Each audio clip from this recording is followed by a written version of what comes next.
Chào tất cả các bạn, hôm nay mình sẽ làm slime. Nguyên liệu chúng ta cần có là một cái muỗng với lại một cái đồ khuấy và hồ nha. Hồ thì mình đã đổ sẵn vô đây rồi. Đây nè. Và đây là nước. Đây là dung dịch. Rồi ok. Bây giờ mình sẽ đổ một ít nước vô đây.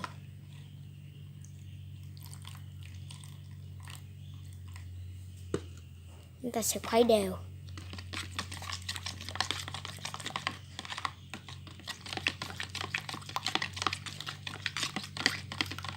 Chúng ta sẽ cho dung dịch vô nha.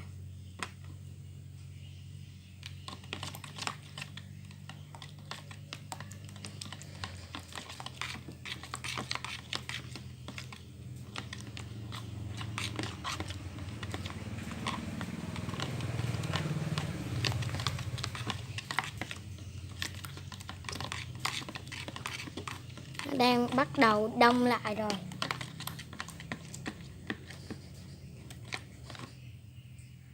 Đây.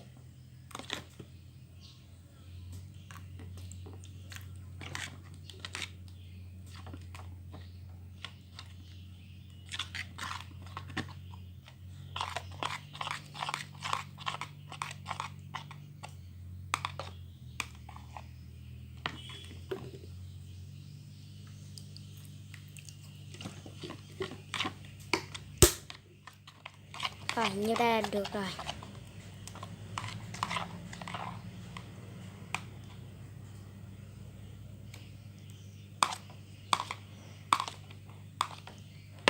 Và đây là thành phẩm chúng ta có. Ôi nó dính quá. Đây có một cọng tóc.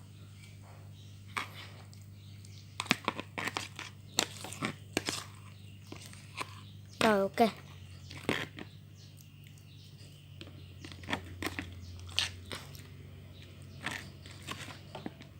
Nó vẫn hơi bị dính.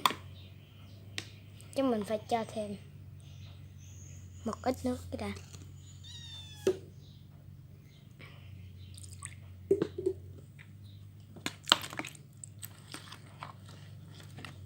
Rồi. Mình cần phải cho thêm một ít dung dịch vô nữa.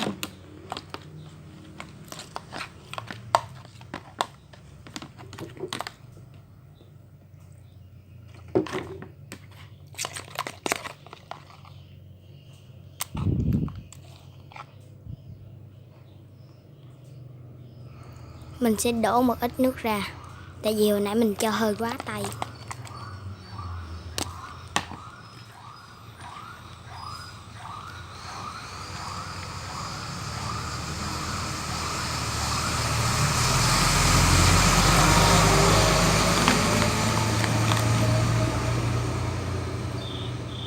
Mình phải cho thêm nữa.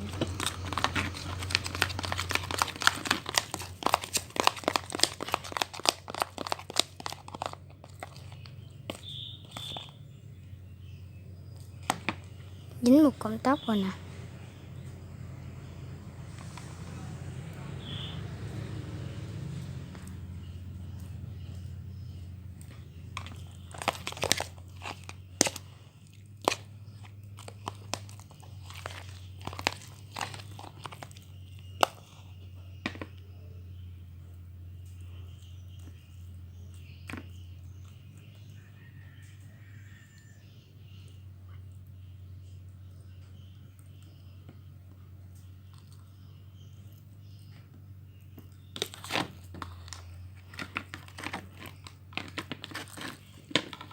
Đây. Chúng ta đã làm xong rồi.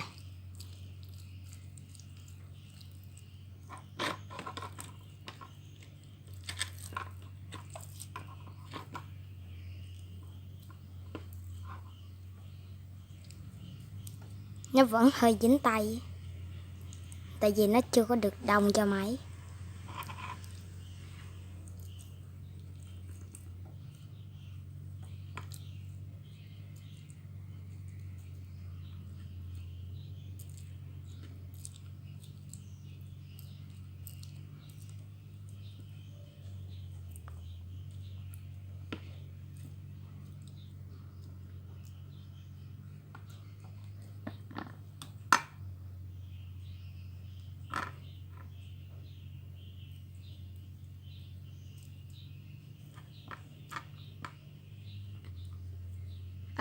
Nếu các bạn thấy hay thì hãy cho mình một like và một sub nha.